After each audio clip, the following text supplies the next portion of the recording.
we saw Crypto the dog. Right. I loved it the first time. I still liked it a lot the second time. But about the fifth or sixth time that dog came in and saved the day, so to speak, I was like, okay, I've seen it. Yeah, I've seen it enough, James Gunn.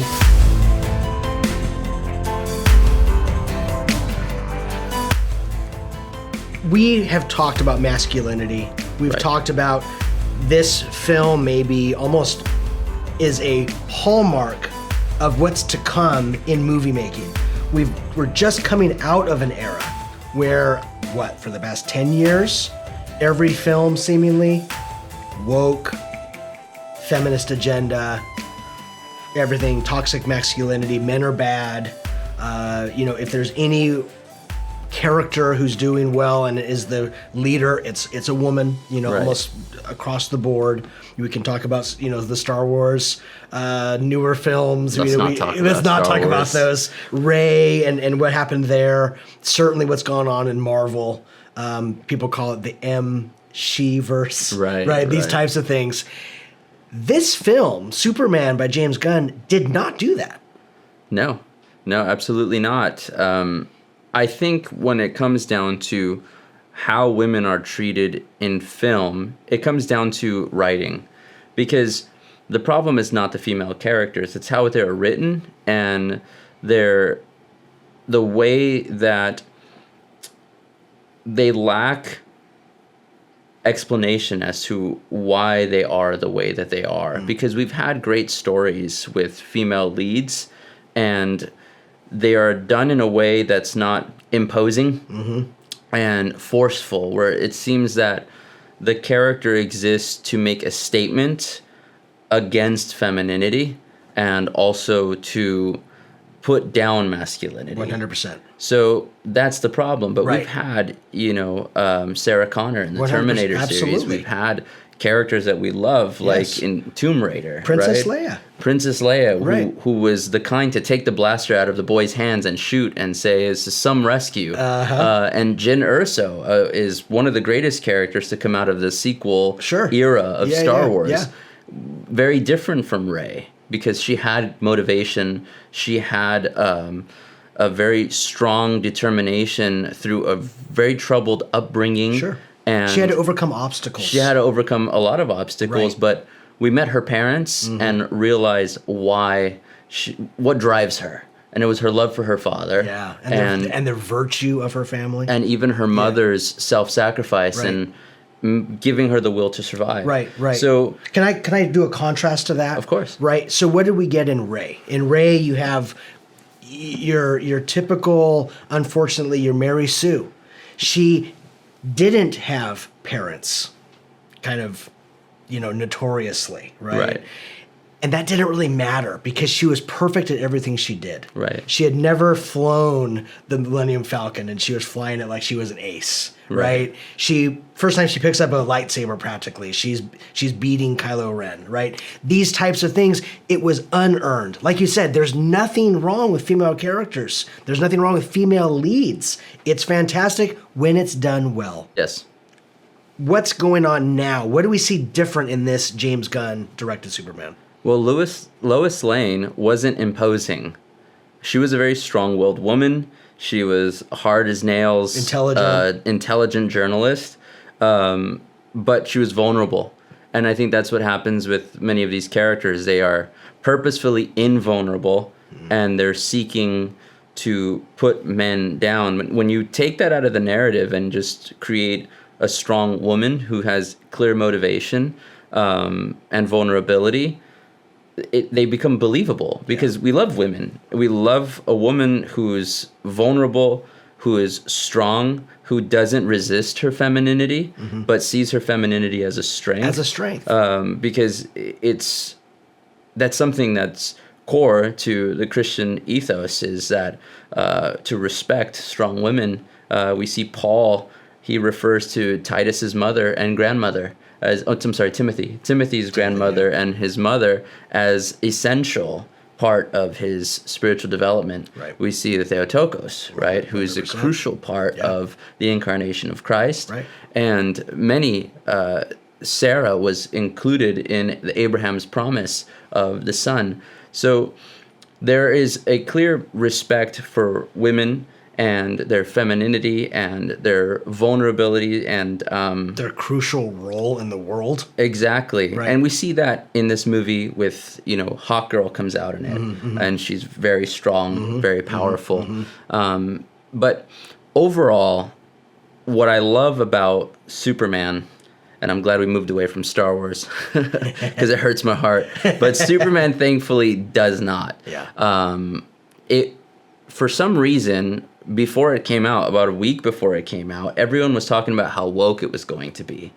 And I didn't catch any of that. No. I didn't see a hidden woke agenda. Even if I was expecting to see it, I couldn't find it. Yeah. Which I really enjoyed. It's just a fun film that is action-packed, and it was faithful to the comic book aesthetic and tone. Sure. It was friendly. Yeah. Inviting. It was comical at times. It didn't take itself too seriously. Right. That component I really enjoyed, and Superman was a phenomenal character. Right. He got beat up a little bit more than I liked. For telling us that he's the strongest being in the universe. We see him get beat up quite a bit. It starts out kind of, and this is not a spoiler because it's literally in the first 2 minutes of the film. The first time he's been defeated while on Earth is right there in the beginning of that film, which I think raises a really interesting question, which a great setup for a film. Wait a second, something's more powerful than Superman? Like that's interesting. I was drawn in right away. Yeah. And that's something that's really challenging when writing Superman. Not a lot of people can write Superman very well. There's few comic book writers who've done it well. I think Jeff Johns is probably one of the best Superman writers in the comic book world, because I'm a huge comic book fan. Wow. But what people have failed to do is write about what hurts Superman more than just kryptonite. Right. For everyone, they go to kryptonite. Right. But really, what James Gunn tapped into was that feeling of being an alien, of trying to fit in, knowing that you can't. Right. What's unique about Superman is his real identity. Clark Kent is his fake identity. His camouflage. It's his camouflage. Yeah. But that's the one that he wants to be. Right. He wants to be the guy that gets the girl. He wants to be the reporter. He wants to be the guy from Kansas who's a humble guy. But he has the responsibility to put on the suit and save the world, but smile and protect as many people as he can. And that's a very difficult burden to carry. It makes me think of one of my favorite passages from Scripture is, to whom much is given, much is expected in return. Right. And we've talked before in this studio about how complacency can be very easy, right? Going with the flow. I also think of the parable of the talents. Right. And the one who just hid the one away, right? It's comfortable, it's easy, but does it get you anywhere? I see here an image of we as human beings, right? We are Clark Kent, right? We're just the regular guy. And yet, we're also created in the image of God. We have eternal souls that will, in one way or another, be in eternity in the presence of God, either to our utter, joy and ecstasy, or to our, suffering. And I think that in that, I love how you put that, James. Superman may want to be just the regular guy, but I think it's opposite in real life. We want to be Superman. We want to be Aragorn. We want to be Luke Skywalker, right? We want those things. We want to be greater and above ourselves. Why? Because we are drawn to the true reality, the ontological reality of what we are as human beings. We are creatures made by a loving, personal God who created us for a purpose in this world and in eternity. And that is as science fiction as you'll ever get, but I love it because it's reality. Right. C.S. Lewis once said, there's more magic and fantastic reality in the Christian faith than in anything the world has to offer. And I think that's what we're seeing here in some ways. Is that true? Right. Yeah, so the concept of heroism, and what does that look like? Well, in the case of Superman, it means sacrificing his earthly wants for an ideal or a heavenly virtue, right? Mm-hmm. It's battling the big bad guy that nobody else can fight. Right. And it comes at the expense of having a normal relationship, right? Having a normal job. Yeah. And the Christian has to do the same in that you have to have the secular job. Right. You have to live in the secular world, and you want to have, who doesn't want to be wealthy? Right. Who doesn't want to be prosperous? Who doesn't want to have the finer things in life? But you are called to maybe have a family. You are called to have be married, right? And dedicate yourself to your spouse. Right. You're called to be a parishioner and sacrifice on behalf of the church. To be a servant. You're called to be a servant, a minister, right. And to serve God in whatever capacity that you can. Right. So you do have to make sacrifices for an ideal, for a higher purpose. And in many ways, we are... I think we connect a little bit more with mutants in the X-Men series because there's a lot of vitriol from the people that you're trying to save. There's more of a feeling of being an outsider that you have to struggle with. And I think we can connect with that through Superman because he is an outsider. He's not from this world. Right. And we also would say we're not of this world because we have a heavenly citizenship, right? We hold to a citizenship that is not held to this world, but of the world that is to come. Right. And so that's a difficult thing, but that's why also prayer is so important. Yeah. Because prayer gives us the strength. That's like, to me, I think of that moment when Superman is sitting and taking in the rays of the sun, and it's almost painful, but it's regenerating him. It's rejuvenating him. Right. I think of prayer that way, and fasting as well. Yeah. That it rejuvenates the spirit in you, and sometimes it's painful because it exposes some of your wounds. It exposes some of the trauma and the challenges that you've faced, even some battles with demonic forces that you've had to overcome. And now you stand in the presence of a holy God, and it burns sometimes because you're all of a sudden aware of your own failures. Sure. It's the light is shining on all of it. It's all now brought forth to the world. You're exposed. To yourself. You're exposed. But that's what allows you to then heal with genuineness, which is what the Bible calls us to in Peter, right? That the genuineness of your faith may be tested. Right. And that's what I love about confession, because we're not alone. We have our justice gang in the cloud of witnesses in the parish, but also in our priest. Not unironically, that scene you're describing in Superman when he's exposed to the sun, he is at visiting his family. Do you remember that? Right. There's that moment of confession where he's talking with his father. Right. Which I think is a very powerful moment, right? This appreciation for the role of the father. Yeah. Right? It wasn't the mother in that moment. And again, mothers play a crucial role, just as important as the father. But in film lately, the role of the father, and even in TV for years now, the role of the father is often marginalized. Right. But I thought it was a beautiful moment. The father comes out, puts his arm around his son in a somewhat confessional moment. Right. And do you remember what the father said to Superman?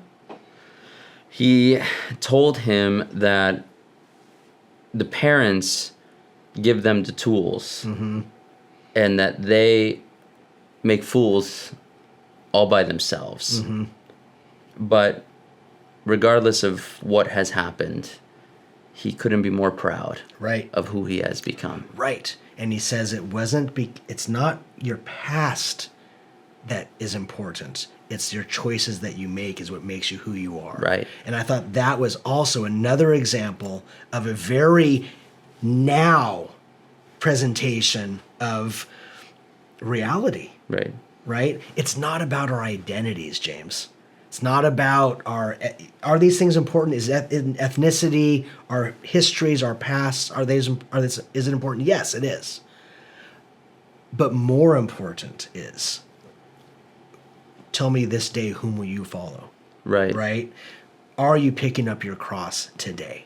Right? It's your actions in the here and now that define who you are. Right. I feel like that's a very Christian message. It is. Jesus says, do not just be hearers of my word, but doers also. Yeah. If you love me, obey my commands. There's no such thing as a non-practicing Christian, because to be Christian is to live like Christ. 100%. So that is key. I love the visual that they provide of the Father and the Son sitting together. In the sunlight. In the sunlight. Yeah. And the Son is confessing his feelings about himself, and the Father needs to remind him of who he is. And I feel that that's the case in confession. Yeah. When we share our vulnerability, our fears, our failures, and the priest reminds us of the grace of God, and to depart in joy. Right. And that reorients you into a trajectory of grace, and also to then go and continue in the work, which is exactly what happens. After that conversation, Clark is reoriented back towards heroism. Right. So his failure is no longer an obstacle, or it wasn't even really a failure, but learning something about his past, it didn't shape his future anymore, because he remembered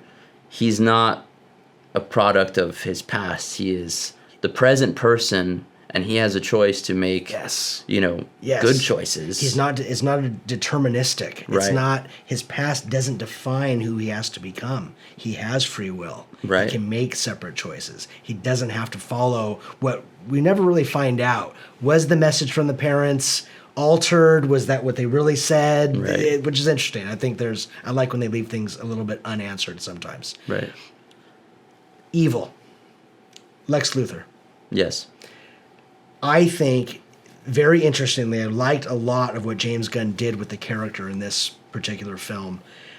He's playing with the fabric of existence, right? Sure. By opening up this portal, and it splits reality in some ways, right? It's I don't know how to describe it. But to me, I couldn't help but think about the way our modern society has, even at the core of, at the molecular level, if you will, is tearing apart, is bringing a rift between people, between families, between people's understanding of who they are, even to their own body, right? And you see this in the film, these powerful images of cities being torn apart, right, from these chasms as reality's splitting. Do you see any of that? What do you see in that character of Lex? How do you see him portrayed in what we would say as this evil genius portrayed on film? I thought immediately of Captain Ahab in Moby Dick. Wow. That's somebody who was so driven by their need for revenge and hate that they were no longer thinking about the people on the ship that they were going to sacrifice. They were even unconcerned with how it was affecting everyone around them. Right. He only thought of the whale. Yes. He only thought of taking down the whale, and it took him down with it. And ultimately, that hate, if hate is your motivator, it will destroy you.